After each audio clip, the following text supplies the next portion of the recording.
Hi friends, இன்றைக்கி நம்ம பார்க்க போகிறது சூப்பரான சிக்கன் கிரேவி எப்படி பண்ணுறதுன்னு பார்க்கலாம்.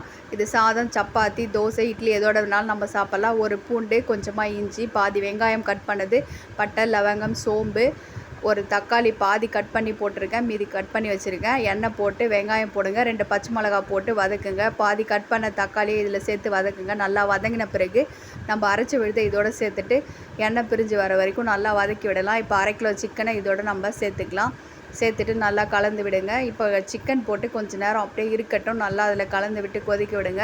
மஞ்சள் தூள், மிளகாய் தூள், தனியா தூள் நான் 2மே கலந்து அரைச்சி வச்சுருக்கேன். போட்டுட்டு தேவையான அளவு உப்பு போட்டுட்டு தண்ணி நல்லா ஒரு 250 ml தண்ணி விட்டு நல்லா கொதிக்க விடுங்க. ஒரு 10 நிமிஷம் வெந்த உடனே சூப்பரான சிக்கன் கிரேவி ரெடி ஆகிடும்.